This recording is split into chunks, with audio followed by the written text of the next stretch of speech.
Welcome to the Conservation Learning Center's 2022 Research Update. We are releasing a short series of videos that showcase some of our current research and demonstration trials.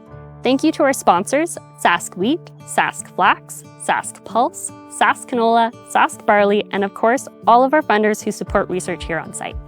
Melanie Reed is a research associate at the Conservation Learning Center and will discuss growing faba beans in north-central Saskatchewan, which features two projects. The first, faba bean agronomy to enhance yield, hasten maturity, and reduce disease. Funding is through the Saskatchewan Pulse Growers. The second is faba bean yield and quality response to phosphorus fertilization, which is an adopt-funded project through the Canadian Agricultural Partnership. Faba bean is best adapted to the moist agricultural areas of Saskatchewan and does best under relatively cool growing conditions. Under ideal conditions, faba bean will grow 1 to 1.5 meters tall, as can be seen in the Conservation Learning Center's faba bean trials this year. In 2020, faba beans were grown at the CLC for the first time. They grew well and yielded approximately 75 bushels per acre. To follow that success, several faba bean trials were implemented in 2021. The hot, dry growing season was not favorable for faba bean production, and the faba bean plants were only approximately 1/2 meter tall. The 2021 trials yield only averaged about 40 bushels per acre. Faba bean, as a large seed, should be seeded 2 to 3 inches deep. Faba beans will absorb their own weight in water before germinating, so a dry seed bed will result in prolonged and uneven emergence. Early seeding is recommended due to its long period of reproductive growth, and seeding can begin as soon as the soil temperature is 5 degrees Celsius at seeding depth. As for other pulse crops, seeding on cold, poorly drained soils is to be avoided to decrease the incidence of seedling diseases and root rot. The current recommended safe rate of seed row applied phosphorus is not to exceed 40 pounds per acre under good moisture conditions, which does not cover faba beans' potential phosphorus removal.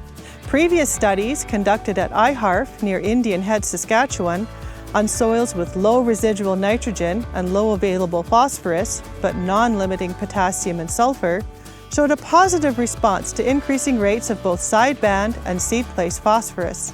This one-year trial expands on the previous trials at IHARF by repeating it at 2 additional locations where faba bean are regularly grown in Saskatchewan: Narf, near Melfort, and the CLC near Prince Albert.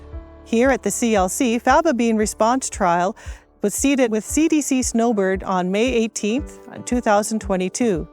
MAP was applied at 0, 20, 40, 60, 80, and 100 kilograms of phosphorus per hectare, either as a sideband at a depth of 2 3/4 inches or within the seed row. The residual soil tests at the trial site indicated low available soil phosphorus, moderate residual soil nitrogen, and non-limiting available soil potassium and sulfur prior to seeding. In addition to faba beans' response to varying rates and placement of phosphorus, Year 2 of a trial on the agronomics of faba bean is being conducted. Past studies have shown increased yield and earlier maturity date from early seeded faba beans versus late seeded. Other studies have shown that low seeding rates of faba bean were required for highest yields. However, the yield increases came at the expense of delayed maturity and increased weed pressure. The effect of fungicide application and timing on faba bean yield and maturity is not well understood. This trial investigates the agronomic variables of seeding date, seeding rate, and fungicide application on faba bean yield, maturity, and disease reduction at 6 locations in Saskatchewan: Indian Head, Outlook, Yorkton, Melfort, Prince Albert, and Swift Current. CDC Snowbird faba beans again were used for this trial.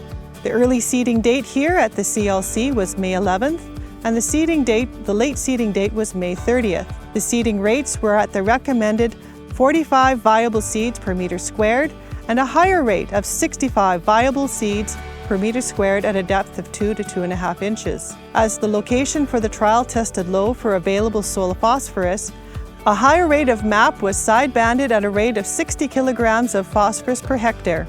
Application of Priaxor fungicide at mid-flowering or no fungicide was the remaining agronomic factor. Thank you for watching, and if you have any comments, please leave them below.